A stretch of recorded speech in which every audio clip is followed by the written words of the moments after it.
All right, everybody, welcome. Looks like we have a decent crowd so far. We got 25. We'll probably get a few more on the call a little later. Welcome to FIBI Pasadena Multifamily. My name is Bronson Hill. I co-lead this with Christina Suter. Christina is actually not feeling well today, so I will be both Bronson and Christina.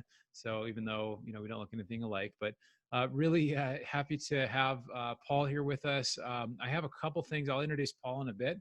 But did want to get in and share a few things about FIBI, kind of what this group is. I know we share it each time, but I feel like it's really important because there are a lot of groups out there, and there's a lot of things out there that are very much pitch meetings, or the things where it's the run to the back of the room for $20,000, and that's not what this group or this network of groups has ever been. And if you didn't know about FIBI, it stands for Investors by Investors.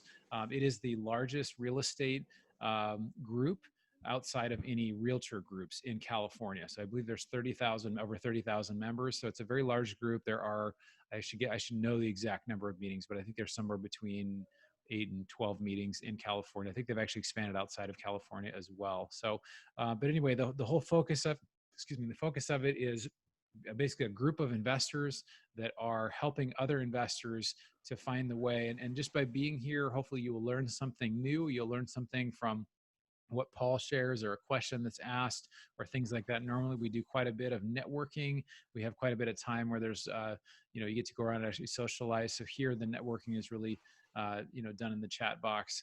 So you can also, again, like I mentioned, you can private message people. So if you did want to send something privately to someone, you can. I also encourage you to, put what you do, what you're looking for in the chat box. If you're an investor, you're looking or somewhere to put your money, if you have a deal and you're looking to raise money, if you're just looking to learn, maybe you can write something like that in the box.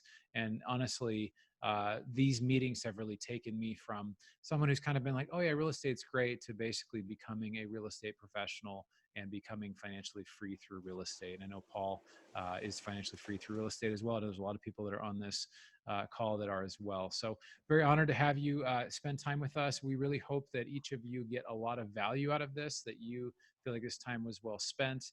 And I will get into who Paul is, just because I really value him. I'm not just sucking up to him, but I will share a little more about him in a bit. So I'm going to go through a couple things real quick. I'm going to share my screen. Okay, I'm going to do this, and then I'm going to pull up the presentation today. So we're just going to go through this real quick. So if you Pasadena Multifamily, I'll get into Paul in a minute. This is myself and Christina. This is a little bit about who we are. We're both full-time real estate investors, or Christina is a consultant that helps people to get educated on investing in multifamily or other types of real estate assets. This is her website here. This is my website here. My email, her email. You can call or email either of us. She has a podcast. I have a podcast that I started that I don't do anymore, but I've been interviewed on a few podcasts recently. So these are some upcoming meetings. Again, I don't know how many of these are virtual or not. If you wanted to take a screenshot of this, if you search FIBI, Orange County, Pasadena, these are some different ones that are going on and when they happen. So if you want any of this information, you can just search. If you just write down the name of it, or you just say, oh, I'd be interested in that one. That one's close to my house, or whatever. You can just make a note of that. There's some other ones as well, so I won't go too much into detail with these. We usually cover these, but if you want to know of one in your area, I'd be happy to let you know. So we're starting the meeting. We'll have our guest speaker. We'll try to wrap this up about 8:30-ish, and there will be networking in the chat, and there will be networking available afterwards for a period of time until we shut down the meeting. So, and this doesn't apply. So, all right, so I will get right into it. We'll interview Paul. Paul works is Wellings Capital. That's correct, Paul, right?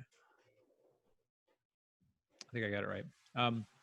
So basically, a little bit personal story about Paul. Basically, I had my plan, this was several years ago, of buying 30 single-family properties in the Cleveland area, and I got to 4, and I just realized how much work it was.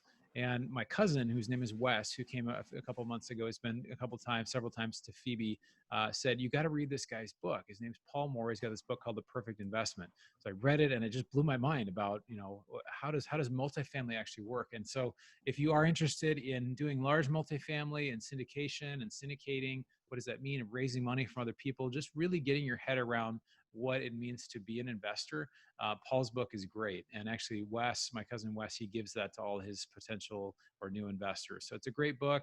So I'm just going to read a little bit of your bio here. You had a engineering degree and then an MBA from Ohio State, the Ohio State University. In the management track, development track at Ford Motor Company. After 5 years, departed to start a staffing company with a partner. Sold it to a publicly traded firm 5 years later for $2.9 million. Along the way, you were a finalist for, Paul was a finalist for Ernst & Young's Michigan Entrepreneur of the Year 2 years straight. And then later, Paul entered the real estate sector where he flipped over 50 high-end homes, 25 high-end waterfront lots, and appeared on HGTV, TV's House Hunters, Rehab, and managed rental properties, built a number of new homes, developed a subdivision, and started 2 successful online real estate marketing firms. You've done it all, Paul. Wow. 3 successful developments, including assisting with the development of a Hyatt hotel and a very successful multifamily project, led him to the commercial multifamily arena. Paul is the author of The Perfect Investment, and again, excellent book. He co-hosts a wealth building podcast show called How to Lose Money, which I know Josh Thomas, he works with us at with Michael Blanc and Nighthawk. So that's a good podcast if you're looking for a good podcast. And he's married with 4 children and lives in Central Virginia. So welcome, Paul. So good to have you back with us. Hey, it's great to be here. I'm really, really honored. And, I actually, for years, thought being a serial entrepreneur was a badge of honor, but I actually kind of consider it my walk of shame now. I would have been so much farther ahead if I wouldn't have done all the different zigzags. There's so many more that aren't even on that list. And I wish I would have known, at your age, what I wanted to do, Bronson, and just stuck with it. But I didn't. Yeah. Well, at the tender age of 21 that I am, I'm glad that I figured that out. No, I'm just kidding. Wow. No, and I do feel like I wish I'd figured that younger as well. But there is a saying, Paul, you probably heard this, but when the student is ready, the teacher appears. And I really believe that that's true. Like, we get it when we get it. We don't get it sometimes as early as we do, but all of those experiences kind of went into making you who you are. So there's a lot we could talk about, Paul. I mean, you've done so many things. I know you have a fund now that does mobile home parks and self-storage. And I want to just say to our audience there, everybody's on the call as well, that we like talking about different things besides multifamily here, because as an investor, you really should be able to learn in different asset classes, because there's times where multifamily is the best thing ever. It's a pretty stable class through recessions, and there's time like self-storage has been a phenomenally performed, probably the best performing asset in real estate consistently over the last 20 to 30 years. So it's very, very important. So if you're diversifying your portfolio, you're looking to invest, or even mobile home parks. So Paul, why don't you give us a little bit of we got some of the background from the past. Why don't you talk to us about real estate, how you got started, kind of what you're doing now, maybe give us like the 30,000 foot view of what you're doing.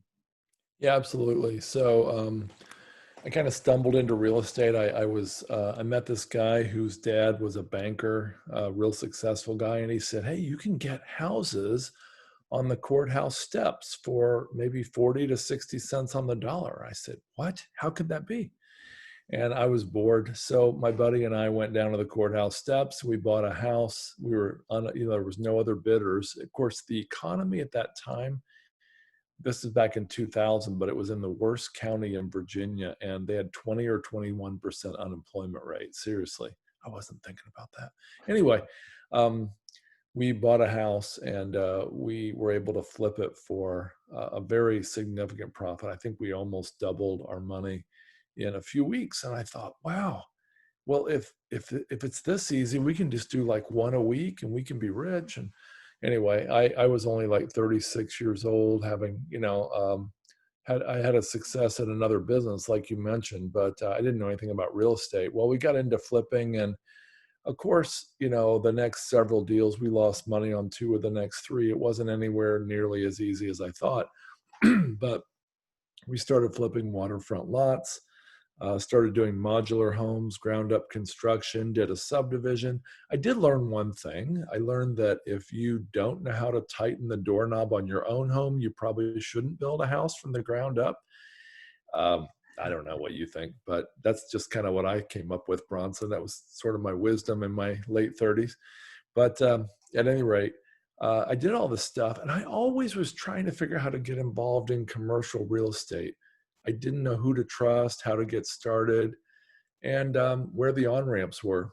But we kind of threw ourselves into it. My business partner and I, he had a small jet and he would fly up to North Dakota where we were trying to invest in oil and gas. If you guys remember the Bakken oil boom of the 2008 to 11 region, actually it was still 14.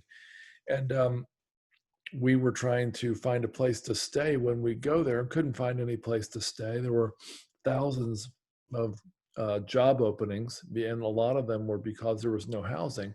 So we decided to quickly jump in and build a multifamily from the ground up. And we had a lot of success with that. Now, these were furnished, all the utilities included. It was basically like corporate housing at $129 a night, which, you know, the hotels at the time were running 200 to 400 a night at least. And so, and we're talking for like a Holiday Inn was 400 a night in Dickinson, North Dakota in 2011. So 129 was a pretty good number, but that was 4,000 a month for us. So these were fully furnished, and we were renting them for $13 a square foot, which is about 13 times the national average for normal multifamily. I get that it was, you know, corporate. But so we did really well, and then did a Hyatt hotel. My business partner did, and it was just a disaster. And I thought, I don't want to be I don't want to be in a development mode when the economy turns again. So I think I'd rather do Class B value add multifamily. So I dove into it, learned all I could, ended up writing the book on it. But over the years, I've gotten really nervous about some people out there, not you guys, because you're part of FIBI, right? But some of the folks out there might be overpaying for multifamily, and that made me nervous. And that's why I jumped into self-storage and mobile home parks, which, along with multifamily, I consider three of the very most recession-resistant asset classes. So that's kind of my last 20-year overview, Bronson. Yeah, so I appreciate you sharing that. So I know you've done over 85 deals. How much money have you raised for different projects? Because I know there's the asset management side, and then there's also the raising. How much have Mhm. you raised? Have you kept that figure? No, I haven't, but I mean, just in the last couple of years, around 25 million. That's amazing. That's amazing. That's about 3 years, actually. Well, and I know for you as well, Paul. I know you and I both have a very similar why. Is that our goal is, to really end human slavery in the world, which is a huge issue. So I know we've connected on that over the years, the last Yeah. couple of years. Um, so let's talk about anything as far as the like you mentioned, you kind of had this roundabout way of getting to commercial real estate. I'm sure it's all applied, and of course, all the entrepreneurship and other thing has been applicable. But is there anything that you looking back, you would do different based on the career that you've had, or things that besides just starting sooner? Is there anything that's like, oh, I really wish I'd done this particular thing or gone to this course, or just bought a place, or what was it like for you to kind of Yeah. get started? Yes, I would say there's so many things. I mean, I don't even know where to start, but I mean, I would say this. I have nothing against residential real estate, and actually, I plan to actually do some residential in the upcoming, what I believe will be a significant downturn. And I'll tell you how I plan to do it, at least in a minute here. But I would have jumped if I would have known what I know now. I mean, I wouldn't have gotten an engineering degree at all. I don't know if I'd have gotten an MBA. I would have gotten a real estate degree. You know, Gary Keller, the world's #1 real estate broker, I would say, and I believe he's a billionaire. He actually started with a degree in real estate. I mean, he wanted to be a musician, and he actually ended up getting a degree in real estate. And so I think I would have done that. I would have jumped straight into commercial real estate if I could have known. The reason I prefer it over residential, for the most part, is, residential real estate is based on comps. So if I'm Chip and Joanna Gaines Jr. and I can buy a $300,000 home and I can pump 800, 500,000 more in it. Let's say I got 800,000 in it now, but the neighborhood's a $350,000 neighborhood. There's probably no chance I'll be able to sell that for 800,000 plus and make a profit on it, because residential real estate's based on comps.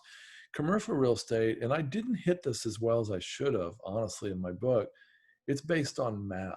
And that math is a simple value formula. Value is, of course, the return, excuse me, the income divided by the rate of return, or the net operating income divided by the cap rate.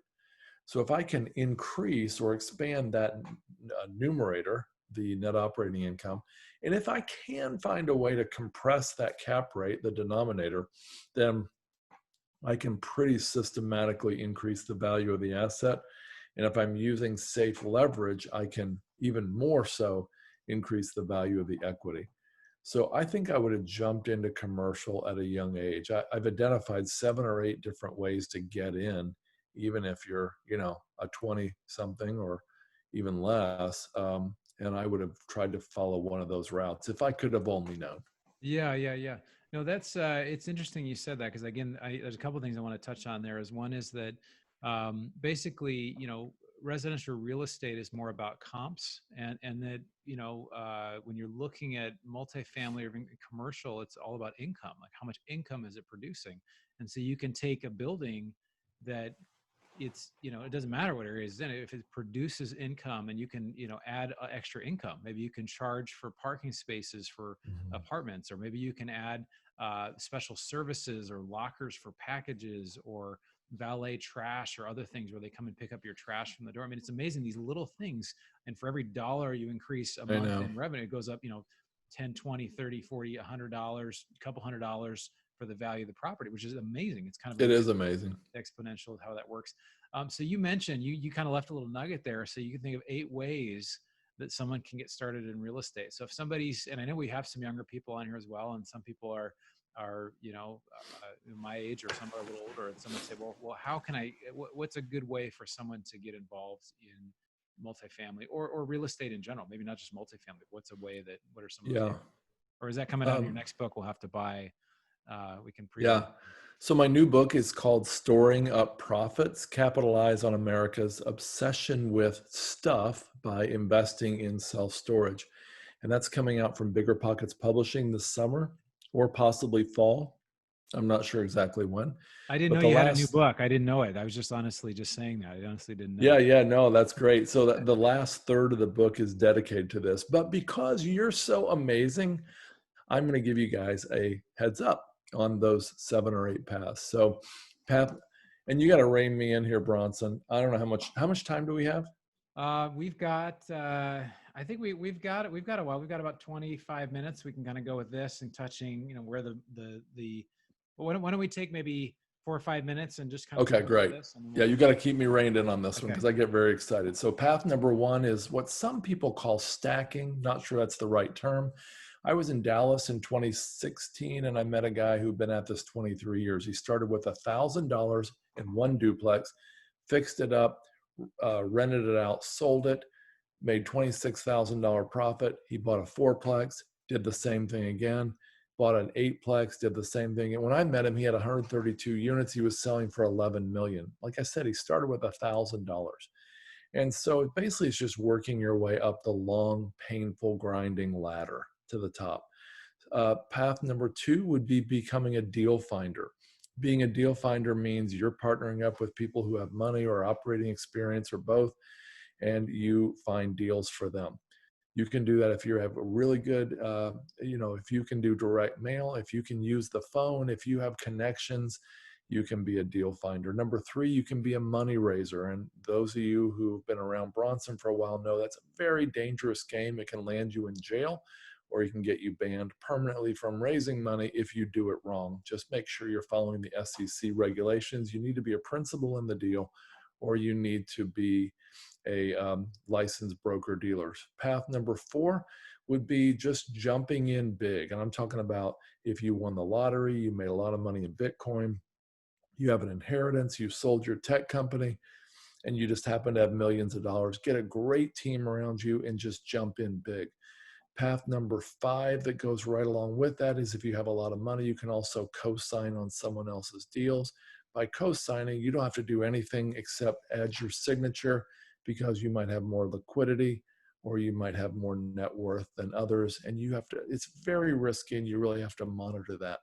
Path number six is get a job. Now, a lot of you don't want a job or you want to get rid of your job, but there are some good jobs out there like being a property manager or being a real estate broker, or being a real estate lender, or being an asset manager or a financial analyst for an asset management firm.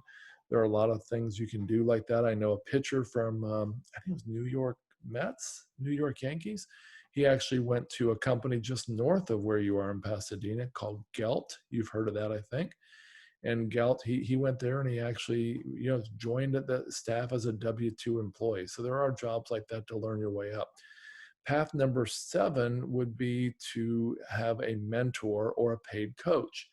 Now, a mentor would be like where you go in and you say, hey, I'm really good at SEO, I'm good at websites, Excel, financial analysis, whatever.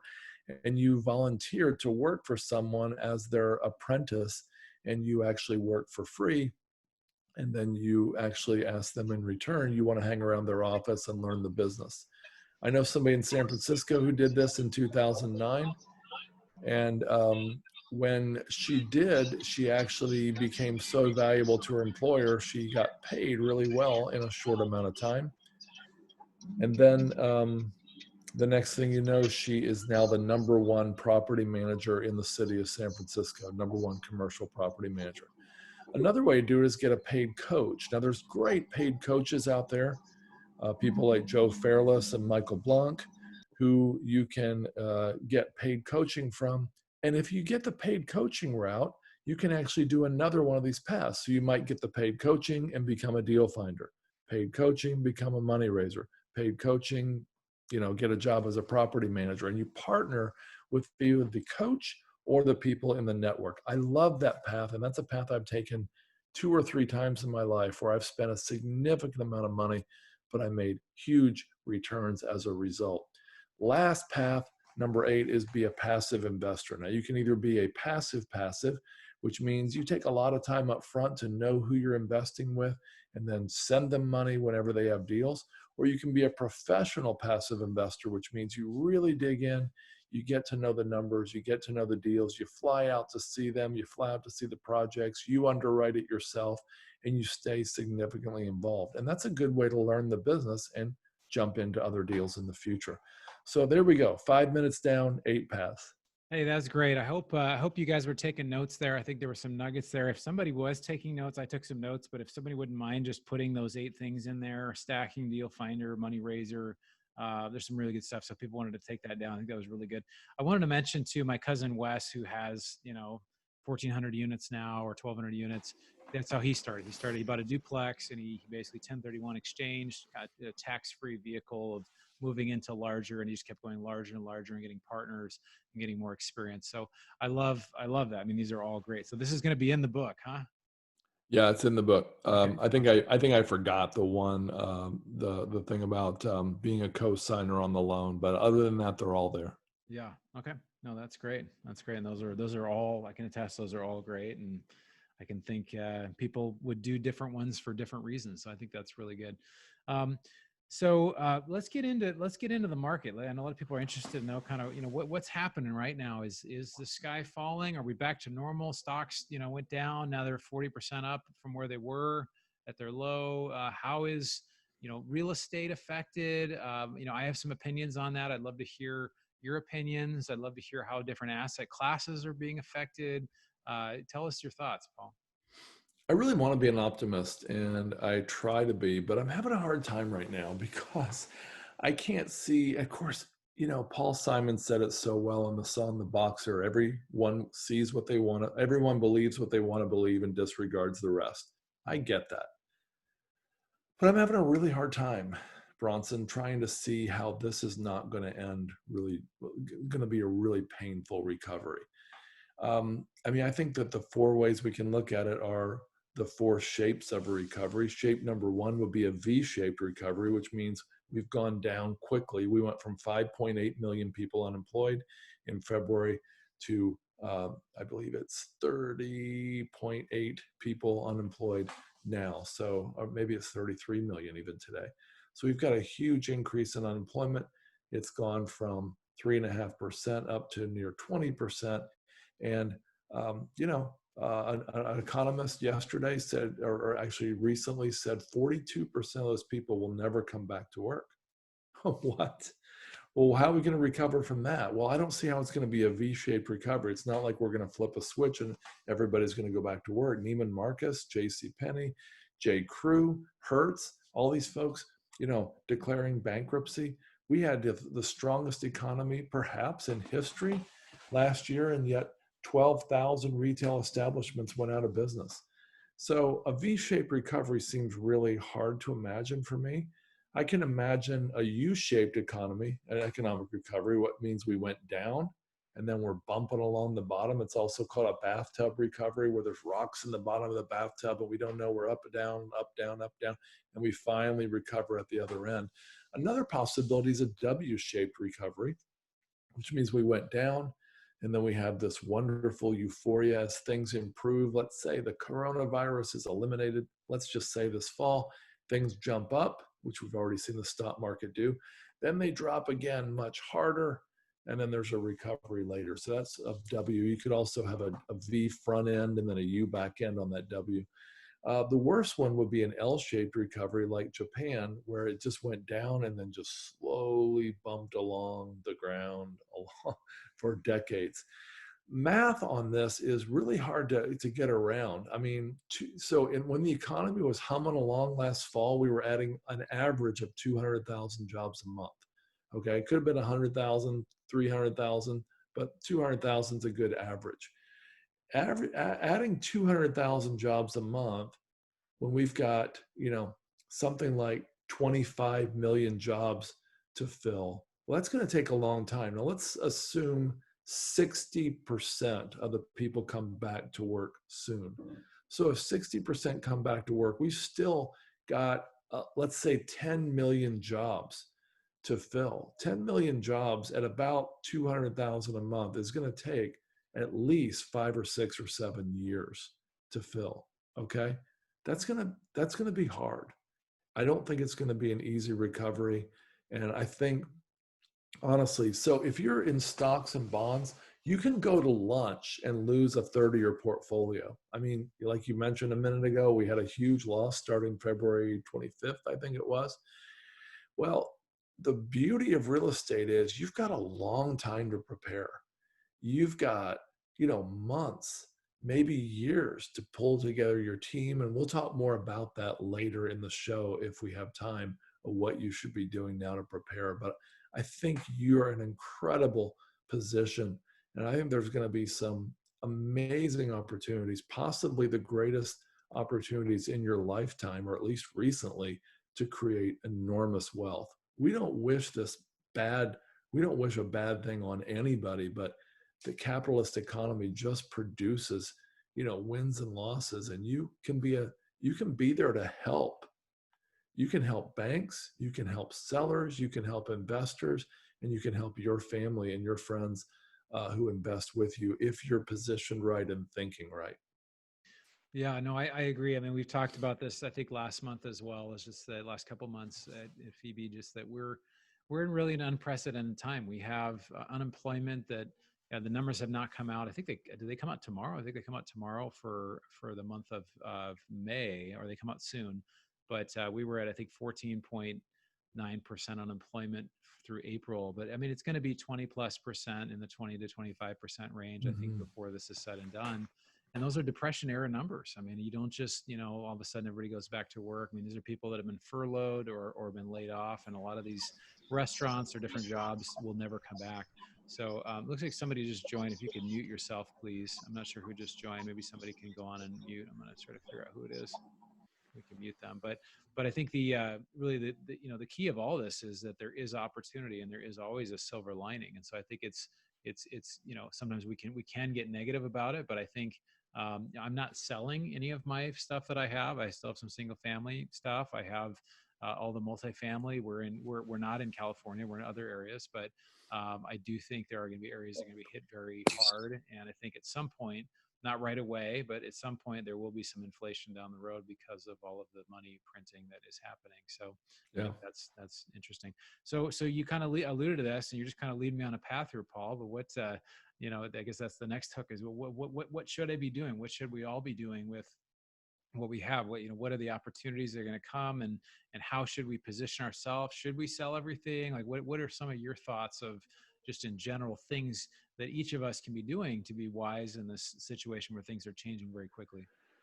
Well, I think that, that in a time like this, and we saw this happen in 2007 and 8, there's a disconnect between sellers and buyers. And I think the disconnect is usually on the side of the sellers. Sellers don't, I think sellers go through the 5 stages of grief. And Josh Thomas, our mutual friend, pointed this out to me the other day. He said, I think the 5 stages of grief, if I'm not mistaken, are number one, denial. And that's when, in the early months of this, people are denying there would even be a real problem at all. Number two, anger. Maybe some people are in that phase right now where maybe they overpaid for multifamily. Maybe they overpaid for some of their asset and they're angry about it, or maybe they spent 30 years building a business and they were ready to retire. I know somebody who had their business for sale and he was days away from getting paid. And then of course the buyer walked away. Anger. Number three, negotiating. They finally realize, there's a real problem here. Now they want to negotiate and they want to wrangle and they want to get every penny they can. Stage four is depression, where the seller is really depressed. They have to face the facts. And then stage five, of course, is acceptance. When, as long as those sellers are going through those 5 rungs down and the buyers are down here waiting, there's a big gap. So I think there's a gap right now between large buyers and sellers of multifamily. Now, I'll tell you, there's another side to this. And like one thing for sure is I'm wrong about any forecast is wrong. The question is by how much, and how long it will take. So these, what I'm saying is certainly not going to play out just like this. We just don't know what we don't know. But if I'm right that there is going to be this disconnect between buyers and sellers, your role is to wait. Your role is to just hang out, wait, and wait for that gap to be closed. And that wait might be hard, but the great news is while you're waiting, you have time to pull together your skills. You have time to learn a lot that you don't know right now. You have a time to build a team, partner up with somebody like someone in Michael Blanc's coaching organization or Bronson or Wes Hill or somebody else. You have time to build a tribe. And a tribe in my mind is a group of followers, people who are going to trust you, believe in you, and invest with you when the time's right. And then you have the time for this thing to correct. And then at that time also, you're going to also see, I believe, a lot of foreclosures. Now, if there's pre-foreclosures and if there are foreclosures, you're going to have incredible opportunities to pick up distressed assets or distressed debt if you have those other things in line that I just mentioned. And so as far as what I would do right now, I'd be waiting, building your team, building your tribe, building yourself, and being ready for opportunities in 2021 and beyond. You said something interesting. I think I love Warren Buffett in general, just some of his wisdom. But he says, when people are asking him a question or something, he said, we don't get paid to buy and sell; we get paid to wait. And he basically Did said he a say lot. that? He did say that. He said we get paid to I wait. don't know that one. And yeah, and he basically talked a lot about success in investing. And again, he's investing in different asset classes, but there's he just says what's made him most successful. One of the things has been temperament. To have a temperament where you're patient and you're waiting. So I think that's a huge point of, people are like, I had somebody call me a couple weeks ago from the FIBI community, say, hey, I've got this deal. Should I buy it? And it's this thing in Pasadena and it's a great opportunity. I'm getting it at a 10, 20% discount. I'm thinking like, well, I personally, you can do whatever you want, but I think right now, I don't think that it's going to be worth more than what you're paying for it now. I think there's a good chance it could be worth considerably less. Now, I Right. want to talk about that standoff because we're seeing that as well. We're seeing lending is tight, which it makes it hard to get even to buy a single family or refinance, but especially for multifamily or other asset classes, lending is tight. But these sellers are here and they're looking back. Well, 3 months ago, this place was worth 10 million. Right. And then the buyers are saying like, well, no, like there's more risk now. We don't know, is there going to be a second wave of coronavirus? How many, and basically it's probably, I think some of these federal programs, they start to run out the end of July. So we're really looking at kind of August of how many people are actually going to pay rent Yeah. in August. We actually had higher than normal collections from the year prior for April and for May. And of course, I we're know. to move Right. south, but we don't know how that's going to play out, and so we're looking at that. So I think that this kind of standoff eventually has to kind of give, and I don't think that where the stock market is, or even where real estate is right now, I don't think it's where it's going to be. So I do think it is an incredible time to gather information, to get insight, to look forward at what's ahead. So what are the so I know, like, what are some specific things that you would suggest that people could do? Obviously, they could do things like be on calls like this. They could, read your book. I know you do stuff on Bigger Pockets, but what are some things that, like, and maybe you could talk about that too. You actually mentioned, and I'm open to all asset classes, even though I was wounded by my single family experience. Can you talk about I've actually thought about in Pasadena too. If we do get some significant drops here, I'd love to pick up some property in Pasadena Yeah. because it's for a while we did have some pretty significant discounts in 08, 09, Yeah. 2010. So talk to us about that. Yeah, let me talk about that and then we can circle back to the other questions. So I spent half an hour on a podcast the other day explaining in detail how people can jump back into single family. Now, you might not want to jump back in, but here's some reasons why. Um, Florida, California, Nevada, and Arizona in particular, the sand states, have had massive ups and downs in certain areas in property values. I could give you lots of citations, but for time's sake, I can tell you that in Florida, for example, let's say 100 in the year 2001, let's say a house was selling at an indexed value of $100. Just again, let's just use the index. Well, those numbers, by 2006 and a half, maybe seven, had risen to maybe 240. And then in the downturn, they dropped down to, let's say, 80. I mean, we're talking from the top peak to the trough, maybe a 65% drop. That's pretty significant. If that's what the average does, and that's in certain communities, let's say Jacksonville, the Gold Coast, Tampa, St. Petersburg, Fort Myers, the coastal areas, Orlando. If that's what happens to the norm, my friends, think about what happens to the outliers. I mean, if that's what the normal deal looked like, maybe you could get one for 50, 60 cents on the dollar below, below that bottom number. That would be pretty amazing. And I know a guy who wasn't even a great real estate investor. He did other stuff.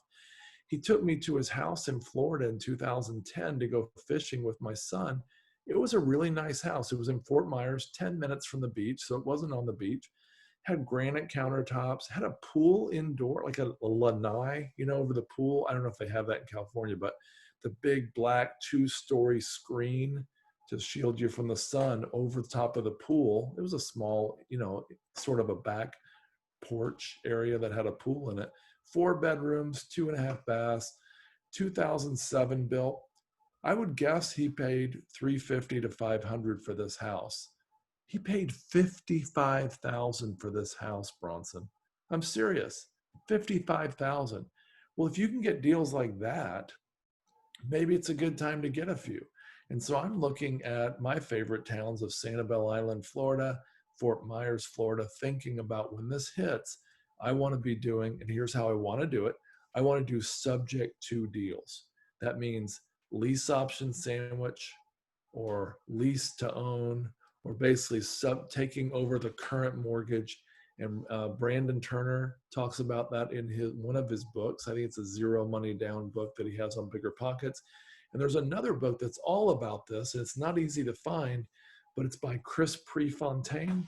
It's called Real Estate on Your Terms. And I recommend that book quite often because he goes over in great detail how to do these kind of deals.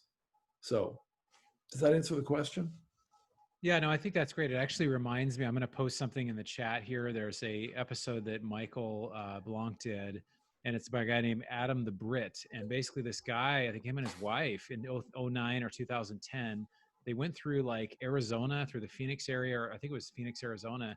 And they went and were getting these houses that were normally like 250, 300,000. And they made offers on like 100 or 150 of them. They got 30 of them at an average buying price of like $30,000 each. And so, Really? yeah, I mean, and I think they actually raise money to do this. So I do think there are strategies. And if you think of what was actually happening in that same time, hedge funds were doing this. They were going in and buying Yeah. large bundles of stuff, and then they held on to them, and then they've sold them or they still have them. But I think in any market, I think that it's really important to, I think even beyond real estate, it's important to look at, things like other assets, maybe that are non-correlated, like precious metals, or Hmm. if it's real estate or stocks, and they don't all move at the same time. So it's just really interesting how those interplay. But so yeah, so I think, like you said, being patient, waiting for those kind of deals. I know cash offers sometimes kind of win in situations. I mean, did your friend pay that cash, or was it I something don't that was really funded? know. I think he bought it from a bank or from a builder who lost it to the bank. But again, my reason for saying this is, I mean, I get people who constantly ask me what to, on my Bigger Pockets show on Sunday at 8 a.m., Saturday, excuse me, 8 a.m. Eastern, 8 a.m. Pacific. Duh. I have people ask me, what can I do with 10,000 bucks? What can I do to get started with 30,000? I'm like, well, it's pretty hard to get a house for 10, but you can control one or two using the subject to strategy for $10,000. And that's why I like it. They're so low risk. One other thing I love about the strategy of the lease option sandwich is there are four parties to the deal. All four win. Seriously, the seller's desperate to sell, they win because you take it off their hands. The bank's desperate not to get the house back, they win because they don't get it back. Third is the tenant buyer, because you rent to own the house effectively and you rent to own it out to a tenant buyer. They win because they get a house that, even though they have bad credit, they've got a chance to live in a real house and rebuild their credit. And of course, lastly, you win and your investors win because you put money, very little money into this, and you're going to make a nice profit. Actually, you get 3 paydays. One, the day of the deposit. Number two, every time you get a monthly payment, you make a profit. Number three, at closing, you should make a very large profit if it goes according to plan. Yeah, no, that's great. The creative. Do you talk about that on your show as well? You've talked a little bit about this as well. So if people look on, I mean, can people, do they have to log in live, or is it something that they can go back in and see? Oh, did I get frozen? Maybe I got frozen.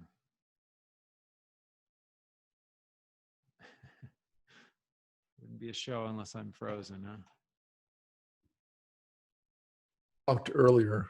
Oh, Oh, oh, looks there like you I'm are. back. Okay, sorry. Bronson, I lost you for a minute. I froze up there. So, um, okay, so so is this stuff that's also on your? I mean, people have to. Do they have to log in live to Bigger Pockets to hear you there, or is it something that they can kind of go and search and it? You can go search Paul Moore, like Crisis Investing 101. Okay. And I've done about 8 shows with that name the last, I don't know, 8 or so Saturdays. I also have Paul Moore, Ask Me Anything Real Estate on Bigger Pockets. It's on YouTube and Facebook, and you can find recordings of it. Like I said, it's typically on Saturdays at 8 a.m. Pacific. Yeah. So well, let me ask you this. I know you've been through some different market cycles. Some of us are some of the rest of us are a bit newer, and maybe we've been Why? Do you think I have investing. gray hair? Well, I have no hair, so I should technically Okay. have more experience than You you. look great. So thank you. Yeah, I mean, for 85 years old, I look pretty good, right? You Um, do. thank you. But no, I guess so. Going through multiple downturns like this, I mean, I guess nobody knows the time of what this is going to be or what No. it's going to look like. But I mean, do you have any, like, I don't know, 12 to 24 months? Yeah. Do you have any ideas? So I looked at I was looking at this and I was actually quite surprised. So I remember really clearly the September 15th, 2008, when Lehman Brothers declared bankruptcy. And then, so much mess followed that. Did you know that the actual number of foreclosures hit? I don't know when it actually hit the month it hit a peak, but it was really high in 2008 and 2009. It was like double, triple, quadruple, maybe what it had been in good economies before that. I think it was triple. Um, but did you know the prices lagged that by years?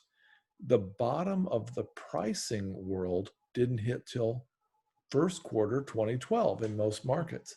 And so we're talking a 3 year and 4 month lag time between the worst of the crisis, the worst of the stock market, and the worst prices or the best prices for you as investors in single family and much of real estate. Again, that's great news. You've got time to assemble your skills, your tribe, your team, and get out there and do something.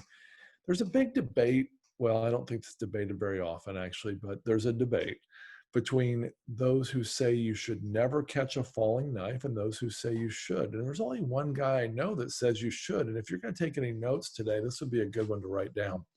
Howard Marks, he's Oak Tree Investments. Howard Marks has a book called Mastering the Market Cycle, Getting the Odds in Your Favor. I just finished it for the second time. So good, so timely, so helpful. And he talks about so many wonderful things. But one thing he talks about is catching a falling knife. He says, everybody says you should never do that. And what I'm referring to, of course, is if you drop a knife, almost any toddler above can pick it up off the floor and not get cut. But if you're going to try to catch it when it's falling, it's very, very dangerous. You could get burned. Well, Howard thinks the best way to get the best deals, especially in equities and things like distressed debt, which I'd love to circle right back to if you remember, Bronson, distressed debt. The best way to get the best deals is when people are throwing up their hands and people who said, this is the best deal and the best economy and the best asset class ever. Nothing can ever go wrong. Those same people are throwing up their hands and say, I never want to invest in this asset type or in anything again. I'm never going to invest again. I'll just give this away practically to get rid of it. That's the falling knife stage. And if you have low leverage, he thinks that's the very best way, to get the very, very best deals. Howard Marks, by the way, said in his book, I hope I never see another time like 2008 again in my lifetime. Well, he was investing $500 million a week in the fall of 2008. And a reporter said, so what are you selling right now? He said, no, I'm buying 500 million a week. She said, you're buying? What? Why? He said, what? He said, if not now, when? Well, Howard Marks said he hoped he'd never see that again, but he's now raising the very largest distressed debt fund in his history at $15 billion. So that tells you what he thinks is going to happen. Speaking of Warren Buffett, I think it's pretty puzzling that he hasn't been buying much. He hasn't used his $130 billion much lately. He must think something worse is coming. And I think that's pretty clear that it is.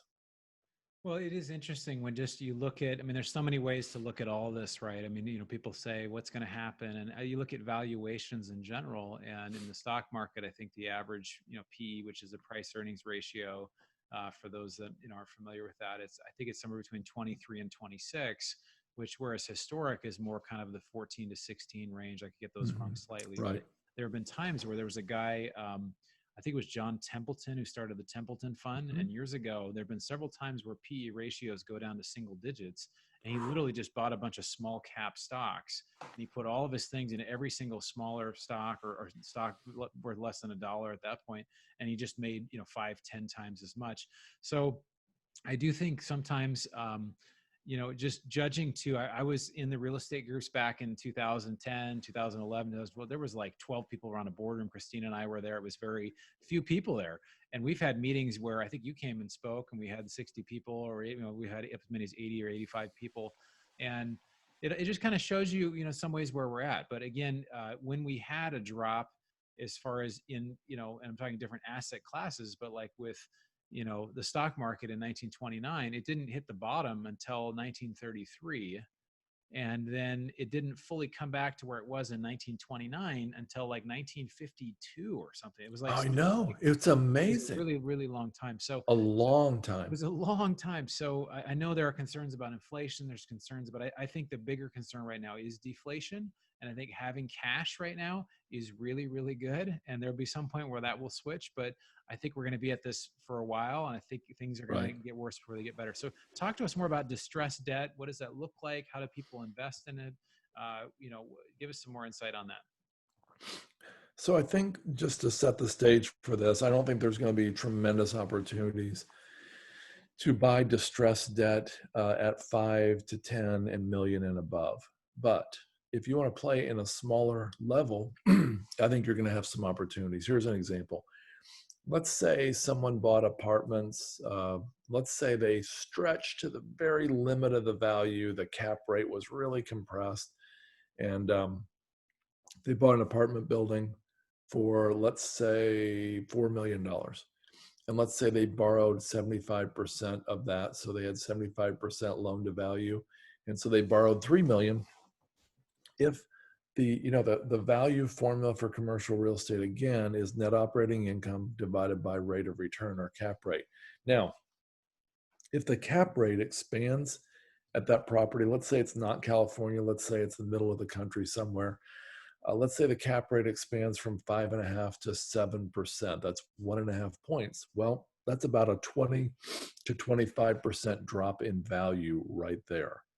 And let's say that the operator is not the very best operator in the world, and let's say that Green Street's right, and that's a company that evaluates commercial real estate. Let's say the net operating income drops 7 or 8%. Well, the combination of those two is about a 30% drop in asset value. That means the value of that asset just went from 4 million to 2.8. Well, one thing about real estate is this: you always have to refinance at some point. So that debt is going to need to be refinanced. And if that operator has made some mistakes along the way, maybe they've even given up, let's say they're really on a downward track and they missed some payments, well, that operator is going to have to refinance. All the equity is evaporated. It's worth negative 200,000 now if the property value is truly 2.8 and they have 3 million in debt and 1 million in equity. Now that 1 million in equity is worth negative 200,000. They're going to have to raise a lot of equity. Now lending restrictions have tightened. Lending mood has tightened on top of the restrictions on paper. So you got the left and the right brain of the lenders both contracting. And now you've got equity people running away and they don't want to be part of this. It's going to be really hard for them to refinance. Now that local bank, community, credit union, regional lender, local lender, they might be willing to take a discount to get out of this. So don't argue with the numbers, because this is just an example. But when they're trying to get bad debt off their books, they're kind of like that falling knife person who's trying to get rid of the knife. They might be willing to sell that 3 million in debt for 1.5 million. So let's say you could go in and buy that debt for 1.5 million. Then again, my attitude here is you can try to be a problem solver.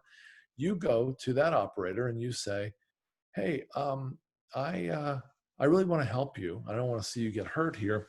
I know you owe $3 million and your debt is due to be refinanced in 9 months. If you can refinance the debt on time in 9 months, we'll let you get out for 2.25 million rather than 3 million. Now, let's say they perform on that and they can do it. You just made 50% return because you made, 2.25 for your 1.5 million investment. And that's in just a year. 50% return is really good. And if you have 50% debt and 50% equity on your end, then you just made 100% return on your equity. Pretty strong return. Now, let's say that operator fails. Let's say their credit score is shot. They can't get the equity. They can't even refinance that, with you giving them a low payoff. Now you own that asset after foreclosure for 1.5 million. It's worth 3 million. And in theory, by then, you're years down the road from where we are today. You're in a recovery mode. That 3 million, hopefully you're going to be able to ride that back up with great property managers to 4 or 5 million, and you just have 1.5 million in it. It's a pretty sweet potential deal and a way to help people along the way. I think I've watched people do this. A lot of what I do with Michael is I have calls, somewhere between, 10 and 25 calls a week with people, and I'll find, their net worth on average is 2 million. Some of these people are worth, 10 to 20 million or more. And a lot of people that, are in the I'd say the $2 to $10 million range are like, oh, around this time I went and I ended up buying a bunch of single family stuff, or I bought a apartment, or I invested in this. And it's basically what they did is they were able to, like what you're talking about, that book, Mastering the Market Cycle, they were really able to ride that wave. And there's the idea that, the rising tide, lifts all boats. So things, the sentiment goes down, people all of a sudden, and I think what can happen, whether it's in real estate or it's in stocks, you get a lot of boomers that asset prices go down. People start saying, "Oh, this $1 million nest egg that I've had in investments, it's only worth 500,000 now." And all of a sudden, well, I have to have that money. Then they sell at the worst time. Then it even drops it even more, and it just creates this incredible opportunity. And it's both really exciting, and one sad thing to me is it leads to greater inequality, because you see the rich get richer and the poor get poorer, and that's unfortunate. But but it does lead to opportunity. It does lead to opportunity to really, I think, for people that do take advantage of it, to really live out your why. Like, what are you here to do? What is the purpose of all of this? So Right. um, so, hey, we got a couple more minutes here, Paul, before we take questions. But is there anything, I just actually, that was really interesting on distressed debt. Do you know of any good, I don't know, maybe I know you do some trainings on that. And is there any books that you also would talk? I mean, it sounds like Mastering the Market Cycle was one. Is there any other books that kind of talk about that, or any other information that you would suggest? Because that to me is, I don't know, just hearing more stories about that, it kind of gives some hope that, oh, these things, Hmm. if they're not out there today, because we were coming out of an environment where we were seeing offers that were just crazy offers. People were just like throwing cash day one, 800K hard on the $30 million deal, and we lost. I mean, just stuff that's just ridiculous, where you kind of know you're at the top. But do you have any other suggestions for learning more on that?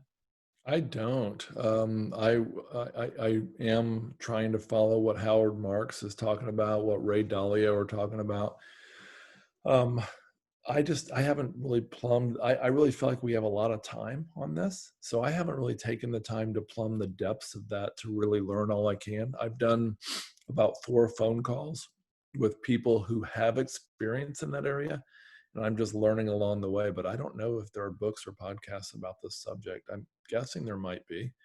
Howard Marks has an earlier book from 2014, I believe, or so. It's called The Most Important Thing. And that's, again, that's sort of like Ray Dalio's principles, if you will. Okay, cool. Thanks for that. Okay, cool. So we talked about distress debt. We talked about saving money, being patient. Obviously, kind of there's some danger, some warning lights there.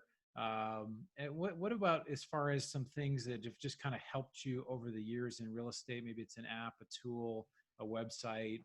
Is there anything that you use regularly that you're like, this has helped me become a better investor? Or maybe something that, some resource that you read besides the books you mentioned? Just is there something that you can pass along to our group?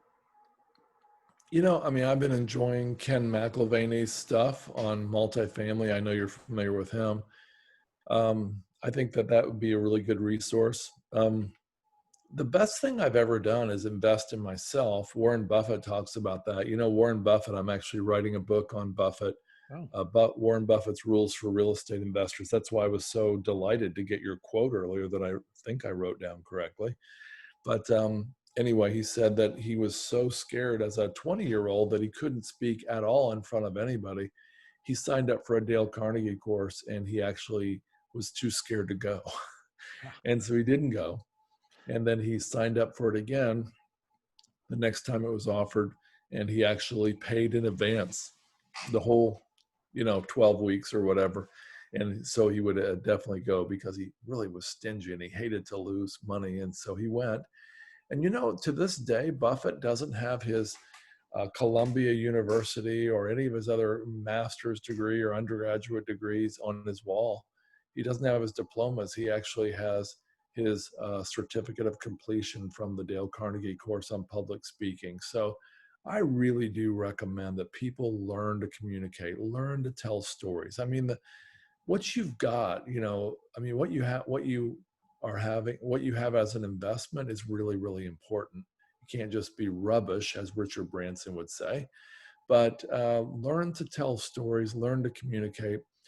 Some of the most important things you can do are be, a person where people come to you. And you asked me earlier, What did I regret over the years? I wish I would have gotten involved in creating content more over the years, because those who create content are like a bear at the waterfall. If you I talked about this when I was out there a year ago. If you are looking to survive up north and you want to survive on salmon, you can become a spear fisherman, and you can spearfish and hope that you have, created, whittled that limb correctly and learned to throw it correctly, and hope that the salmon swims by in the dark water, and hope that you can reel them into shore on the rope. But it'd be better to be a grizzly bear, wouldn't it? At the waterfall, and you stand there with your mouth wide open and fish jump right into your mouth. And if you create content, whether it's, being involved at FIBI or blogging or podcasting or whatever, you're creating something and you're communicating, you're telling stories, and people are going to come to you to ask you if they can invest with you. I think that's a pretty powerful thing to do.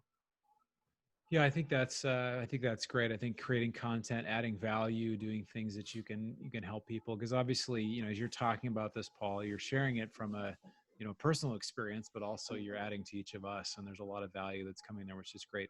Well, we got to talk some more Warren Buffett sometime. I wrote down in the chat, there's a book called The Snowball, which is the biography of Warren Buffett. Very interesting book. One of my favorite quotes, I actually had this app on my phone for, I can't find it now, but it was this app.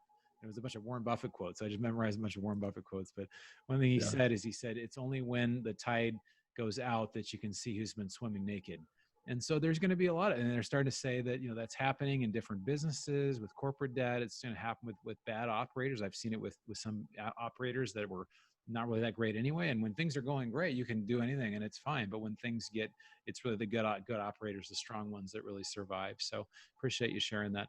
We're going to kind of make a little transition here and just open it for questions. So if you have a question, if you wouldn't mind just typing it in the chat box, and then we'll kind of we'll take questions for a while here. So go ahead and type your questions in there. Anything you want to ask Paul Moore. He's here, with all of us in Pasadena, even though he's staying up late on the East Coast. So it's pushing 11 there, probably past your bedtime. Huh? Yeah, it is. And I can't actually see the chat box for some reason. Okay, Right when we I started, my screen went away. So you'll have to read me yeah, the I'll read questions. them off for you. I've got the chat box. Jonathan mentioned too. I think instead of Ken McElveen, I think you meant. Did you mean Ken McElroy? Is that what you're talking I about? Ken? did. Did I say McElvaney? Yeah. Yeah. I know there's another So McElveen yeah, somewhere. it's Ken McElroy, MC capital Yeah. ELROY, and he's got some great stuff out right now. I quoted him quite extensively earlier. Thank you. It's kenmcelroy.com. Yeah. I He's used to got. work for Don McElvaney. So Oh, anyway. okay, nice. Okay, yeah, he's one of the Rich Dad advisors. He's very well respected. Garrett from our team, who was here, I think 2 months ago with us, and he's been a couple times at FIBI Pasadena. He is like his neighbor, basically, Oh, really? where they work. They work right across. So he's actually gotten lunch with him a couple times. Real nice guy and very knowledgeable. So, um, Thank you. okay. Thanks for correcting me. I'm really glad that you caught that. Yeah, absolutely. Somebody's saying there are books on investing in non-performing notes. Still don't have any questions yet, so I'm going to come up with some questions while the I'd audience love to know the types. name of one of those books. If somebody would shoot it to you, or maybe you can email it Yeah, to me if it's later. I would love to know that. on non-performing notes. Yeah, if you have, I'm not sure. There's some. I'm not sure who wrote that, but somebody can maybe put a little more in there.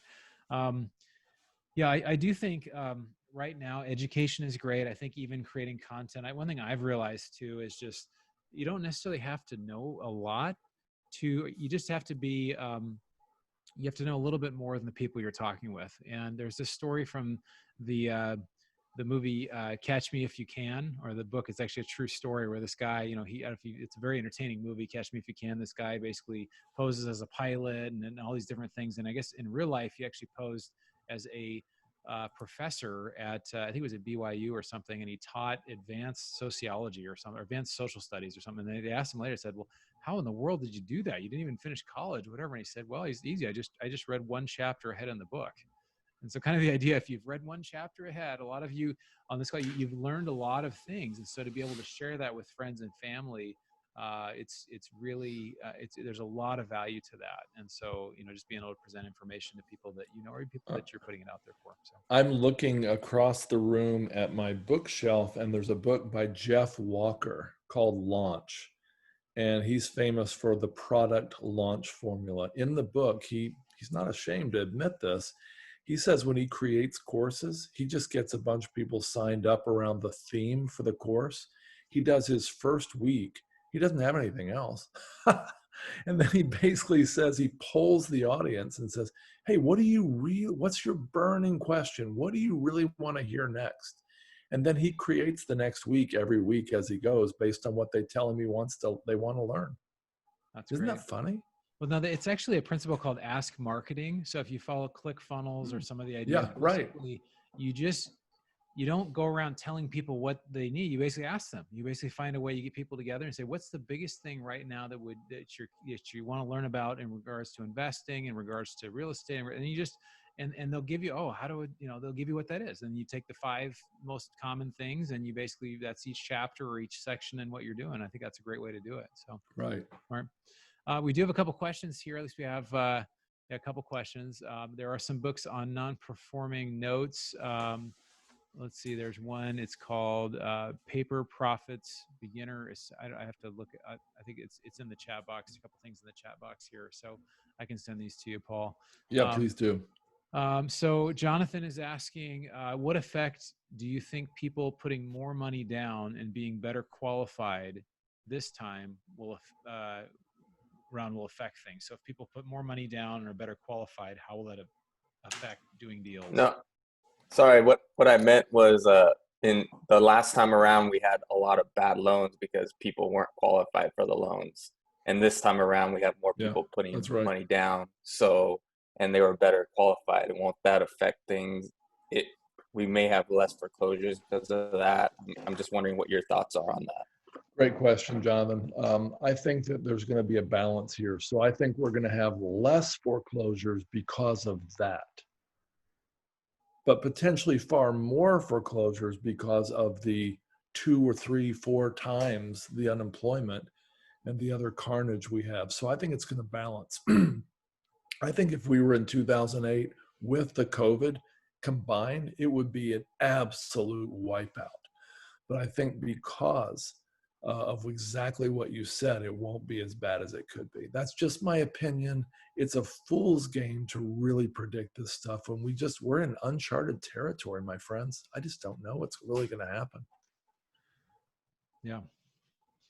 Thank you. That's good. That's a good question, Jonathan. Thank you for that. Very good. So we have a question from Lynn. Basically, he's asking, well, Paul, if I need to place money now and I need cash flow and I can't wait it out, what do I do? Well, if you're in a 1031 exchange and you need to place money, please make that amendment or add that to your question, because I don't want to answer it that way if that's not at all what you meant. In general. Well, I mean, here's an example of what you could do. Yeah, she said no. Basically, I think it's Okay. just, in general, where would you put money now if you're needing cash flow and you can't wait a year, 2, 3 year, 4 year, however long it is to get. Yeah.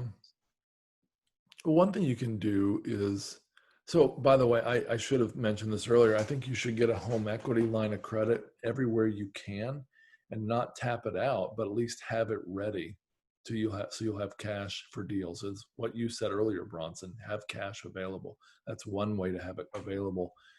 And then you may never use it, but if you use it, it could be really, really profitable. And let's say you could get one of those $200,000 homes in Scottsdale for $30,000. You might like to have that 30 available, right? As far as investing right now, I would love to see you be in a place, Lynn, where you are actually liquid and making money at the same time. Where could you do that? Well, how about non-performing notes? Now, our friend Dave Van Horn, Bronson knows him, I think. I don't. Dave Van Horn has PPR notes out of Philadelphia, and he has these non-performing notes, but he actually has a lower paying note where you can actually redeem it quickly and get out. So that's a note fund.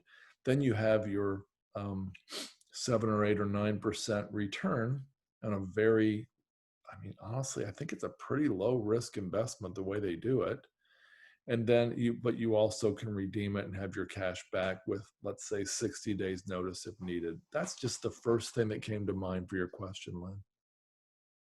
What was that name again? I just want to type it in the box. Dave Van Horn, and Dave he's Van a friend Horn. of Michael Okay. excuse me.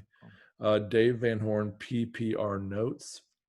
And there's other non-performing notes funds. And when I say this is a little different from the big time distressed debt I was talking about earlier. But Dave Van Horn has a book on bigger pockets. It is late. And it's about investing in non-performing or investing in distressed notes, but I can't remember the name of it. Yeah. Okay. I wanted to share too as well. There's another asset class, precious metals. I think again, just having some diversity is good. There's this guy named Mike Maloney. I went on the Real Estate Guys cruise, and they were talking. Some people talked about this. Is called the Hidden Secrets of Money. I just put it in the chat, and there's a link here, and it's about a 25-minute video. And there's actually 10. This is part 1 of 10. I found it to be really valuable. It just kind of opened my eye, kind of some of the eyes of how does the Federal Reserve work. What is fiat currency, all of this stuff beyond, there's a lot about that that's really shaped me in a lot of ways. So I would highly recommend, if you haven't watched that, watch the first one and see what you think of it, because I got a lot of value out of that. So I recommend that. And then let's see, I've got somebody made a note about banks tightening qualifications right now. HELOC in use may get removed by the bank, reduced credit limit. That's true. There can be some that's limits. right. And That's so I've wrestled with that as well. If, I have a HELOC and, I know that, I don't know, there's a lot that could be affected that could allow that to be invested or not. Some people take money out now just to have it preserved, but then you're paying on it. So there's different views on that. Okay, so here's another question. This one's from Georgia. She says, thank you for sharing, Paul. As a full-time engineer, I'm curious to know, did any part of your engineering education contribute to your success? Georgia, I think the rigor of engineering, I mean, Calc 2 was tough, wasn't it? Anyway, the rigor of engineering, physics, organic and physical chemistry, all that made it seem not so hard when I went to get a master's in business administration, and people I noticed were complaining about accounting and things. I thought, it wasn't that hard. So yeah, I think so. And I think just having that mindset, investing is a science and an art. And I think if you have that training, you're really well prepared for the science side, at least. And so I hope that helps. Yeah, Georgia, I wish you the best in everything with that background. That's great. Thank you. I appreciate that. You bet. Thanks, Georgia. Okay, so any other questions to come up here? I want to make sure we are able to touch base on everything that you'd like to talk about. Obviously, there's a lot going on. I will say this real quick too, is that at Nighthawk, we are still looking for deals. We are actively pursuing deals. It doesn't mean that right now, in my opinion, that there's nothing that would make sense. It's just that you have to be much more conservative on your underwriting. You really want to be getting things at a discount. Look for special situations where people are facing, they have to refinance, they have to sell, lending's tight. There are situations that are out there. So I'd say just for those that are looking for opportunities, there are opportunities out there in general. But we do have a couple more questions that popped up here. This is from Christian. What cash reserves do you factor in for your properties? Well, lenders, Christian, are going to be possibly mandating that. Fannie and Freddie are up to, 14, 16, 18 months cash reserves. That's really tough. It's tough. I mean, that's money just sitting there, not earning a profit, and money you have to raise. It's going to put a drag on returns at a time when returns may already be challenged. Christian, there's another way to go about this, and that is if you can find deeply discounted deals, like let's say, again, you're like Buffett and you wait. If you can find deeply discounted deals, sometimes they create their own cash reserves, in the form of DSCR, and that is the debt service coverage ratio. Now, the DSCR, it's also known as the DCR, the debt coverage ratio.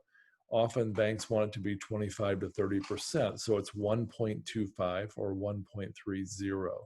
And that means there's a 25 or 30% margin of safety, another Buffett concept, between your net operating income, which is the top number, and the principal and interest, in other words, the debt service, the bottom number in that, that equation.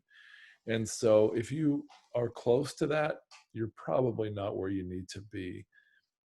If you can get deals from, let's say, a bank or pre-foreclosure, or maybe a mom and pop seller. Let's say you find a mom and pop seller who hasn't anywhere near maximized what they could do with that property, then you can create your own reserves by increasing the debt service coverage ratio to, let's say, 1.5, 1.8, 2.0.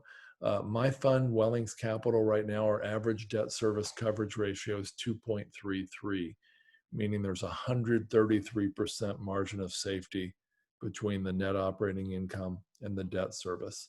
And that's where I really want to be. Okay, great. Okay, so this quick couple more questions here. We've got one from Jonathan, another one. It says, do you think apartments might take a bigger hit this time around? So I think assuming versus 2008, 2009, Correct. since most of the people that lost their job are wage earners and are most likely renters, maybe residential doesn't hit as hard. So yeah, I mean, what do you think? Apartments, residential, which gets hit harder? Is it more or less in each category than it was in 08, 09? Green Street, who I respect a lot, thinks that single family rentals will actually do quite well. They think that they're going to go up 7% from 2019 to 2022 in profitability, whereas multifamily is going to drop. I think they have them dropping 8% in that same time period, and that's in net operating income. And I think the theory is that a lot of people really want to live in a single family home. They really want to rent a house so they can keep their kids in the same school district. Maybe they want some social distance from their neighbors after all this mess. So single family homes are harder to get supply and demand wise for the tenant, and therefore they're going to continue to do really well. And that makes total sense to me. Apartments, I don't know. I mean, we're at an unprecedented time. We all know what I'm about to say, but we've got an unprecedented pandemic, at least 102 years. We've got unprecedented printing of money, unprecedented national debt, corporate debt, personal debt, unemployment that's many, many times recession level or even depression level, at least temporarily. We've got so many factors. And on top of all that, a potential repeat of the pandemic. I don't know what I don't know, but I think that what Green Street said makes some sense. Yeah. Good question, Jonathan. That is a good question. And of course, we don't know. If we look back and we can make predictions, we don't exactly know what will turn out. And honestly, like, I think Paul and I would both say, I hope that we're wrong. I hope that it really of course. just goes steadily up to the right? Like, it'd just be Right. great. It's not predictable, but that's the thing about assets, is that they are not always predictable. A couple more questions here. This is from Eric. He said, you mentioned Florida as a good market to invest in. Are there markets within a short plane ride that you like? Yeah, short ride from Pasadena. Yeah. Scottsdale, man, Phoenix, their average home prices are really, really high, but their rent to price ratio, not so bad. They're in the top 25. I think they're actually number 20 or so with the rent to price ratio, which is one of my favorite metrics for evaluating where to buy a single family home. Phoenix, Scottsdale. I'm doing this from memory. I could pull up the stats. I don't think I can do it in the time we have. Their rent to price ratio, even though their home prices are the highest of all those in that 25, the top 25, their rent to price ratio is still holding in there and keeping them in the top 25.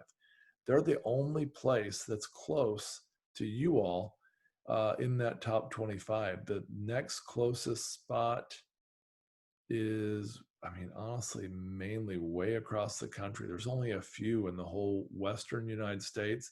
Southwest has Phoenix. Oh, well, anyway, I can't remember, but you guys were pretty close with LAX there, right? To Florida. I mean, Yeah. there's also Las Vegas, but their rent to price ratio is not in the top 25. I think they're going to have incredible up and down as they always do. And so Las Vegas should be another great place to buy I if you're was looking to just flip. so don't anybody tell anybody. A couple weeks ago for Memorial Day, I went to Utah and just did Bryce Canyon and Zion. We stopped in Vegas, and Vegas was just shut down. I mean, there was nothing. I It was know. like the Walgreens was unlimited hours, and all the casinos, everything was shut down. So I think they're going to have a pretty significant pullback in those areas. But there were people 2010, 2011 that were getting prime area condos in Vegas for $30,000 to $50,000 I that had made know. 5-10 times their money. I So know. it's crazy. So those opportunities are there. And I think being so close, we have an advantage. You can just jump in the car in 3.5 hours, you can get to Vegas. So if you are, but in some ways, I honestly prefer that it is a little further away because you have to rely on your team. But again, it's different than buying a house versus buying, a multifamily. So I'm going to touch on. Julie is asking asset protection. We use LLCs. Do you use LLCs with all your investments, Paul, or do you use other types of asset protection? Yeah, Julie, that's a great question. And I've never been really clear on what's the very best, but you can check out a guy named Scott Royal Smith. He was on our podcast at least once or twice. And Scott does a lot of asset protection. But yeah, we use LLCs, and I don't know a better way to do it. My son is a great real estate investor, and he was just telling me he's doing another LLC because he's worried that he has too many properties in one. And so that's something to think about as you're growing. So good question, Julie. One related question: that what about land trusts? Do you have any? Are you familiar with land trusts, Paul, or do you? Yeah, how much time do we have? I could talk about that for quite a maybe while. just we got about 3 or 4 more questions. A couple more Yeah, questions after this. I am familiar with it, and I really do believe that I have questions about it seems too easy and too good to be true. It always did when I did those. But yeah, we've used them a lot. And in fact, if you're trying to do the lease option sandwich or the subject to type deals, I believe you should be putting your property in a land trust to help avoid triggering the due on sale clause from the previous owner's mortgage. That's about all I know about those, really, though. Okay. Yeah. Thank you. So we have a question from Lucy. When you described using debt service coverage as a way to implement a margin of safety, do you mean that you would plan to refinance when in need of cash, or did you suggest that it would be a way to reduce risk in the case of dropping asset values? Yeah, great question, Lucy. The latter. It would be, the risk, reducing risk in the case of dropping rents, dropping income, increasing cap rate, right? Right. This is the last question we have. If anybody else has another question, we may have time for one or two more after this. I know Paul can talk. We can circle back to any of the questions we have. We do want to be sensitive to our time and wrap about 8:30. So any thoughts on investing in college towns? Christian, maybe you could clarify, are you talking multifamily? Are you talking self-storage? Are you talking single family? Are you talking just in general? I'm assuming that type of question is multifamily. Okay, so multifamily or single family? Christian, that's a fantastic question. And it's something I've been wrestling with for some time. I happen to live right down the road from Liberty University, largest Christian college in America, probably the world. And they've got like 18,000 students on campus in these gorgeous new dorms. And the student housing around here just does really, really well. But you know what? They have about 110,000 students online from around the world. And I always wondered what would happen if the trend to go online really picked up speed and the trend to be local really fell out of favor. I think being a student housing landlord could be, to me, that deserves an extra layer of risk, meaning a higher cap rate. And I think that I would be really nervous about it, especially in this day of when businesses and colleges are realizing they can do okay online. I'd be real nervous. Yeah. So that's, I think, the last question that we have. If anybody else has another one, I feel like, Paul, it's always a pleasure speaking with you. You have a wealth of information. You've been doing this a long time, and I think you really approach this as an entrepreneur, and so you have not just the kind of the head knowledge of it. You're actively doing it. Obviously, you have your fund going. You have other things that you're doing as well. Are you open with that fund currently, or is that something? I know that you had the is that something you're still looking for investors for? I know you kind of open it and Yeah. close and. So the Wellings Income Fund 2 is open for business this year, but we're currently paused. We're evaluating other investments. We're looking at, we're flying to 3 different locations here in the next couple of weeks, looking at other assets, other operators. We're really, really picky. And so we're going to be paused until we find something. We are believing that one of the 3 we're talking to right now are going to work well, and they've checked all the boxes so far. As we expect to be opening again in mid-June for a limited raise. Okay, great. And if people want to reach you, it's I think it's in your bio as well, but it's Wellings Capital. So you can just search Paul Moore or Wellings Capital, and also find you at Bigger Pockets, because I know you're very active in doing things there. But yeah, Paul, it's been a real pleasure. Thanks for staying up late. I know it's not quite midnight, but getting close to that. So we appreciate you staying up with us. And what we're going to do at this it's a real time, honor. guys, absolutely, thanks. What we're going to do at this time, guys, is we're going to leave this open. So again, the chat box on the side, if you want to put something in there, hey, I'm looking for this, I'm interested in this kind of information. Or you can actually click on the little box, and if you're not on your phone, you actually can. I think even on your phone, you can actually text or reach out to one person, individually. So feel free to do that. I'll leave this open for a while, for probably the next 30 minutes or so. So if you'd like to have a chat with anybody, we will be back here on July 1st. We're going to be having, I think we're going to be having Drew Whitson, who works with. He's just a very knowledgeable guy, a great coach. I think he raised $10 million last year for real estate investing. He does a lot of coaching with different real estate investors. He's somebody I've really come to respect and learned a lot from. So, Hey, Bronson. Yes, sir. I'm so sorry. Yeah. I can't get to the chat box or the camera or anything, but can you type in something for me? If anybody wants an ebook, a free ebook on self-storage or mobile home park investing or commercial real estate investing, I've got a 5-part e-course. You can just go to wellingscapital.com/resources. Okay. wellingscapital.com/resources. Okay, cool. wellingscapital.com/resources. So free ebook for Paul. Okay. Actually, I think I sent that just to one person. So let me resend that again here. All right, thanks. The chat will automatically select someone else. Okay, there we go. So awesome. So we'll leave this open, everyone. Thank you again for taking the time. I think both Paul and I believe this firmly. The best investment that you can make really is in yourself. And I think especially at a time like this, just really try to learn as much as you can. And from all different viewpoints. Robert Kiyosaki says, how many sides of a coin do you have? Do you have heads and tails, or is there more? And he says there's actually a third side of the coin that you actually can stand on the edge of the coin and actually look over at both sides before you actually make up your mind. So a lot of the things we're saying, really, consider them, but look at alternative, look at opposing views, and just really that's really how we grow, we learn. So anyway, with that, I think we'll go ahead and wrap, and we'll leave the chat box open here, but really appreciate all of you being on the call today. Thanks, Bronson. Thanks, everybody. Thanks, guys. Thank you.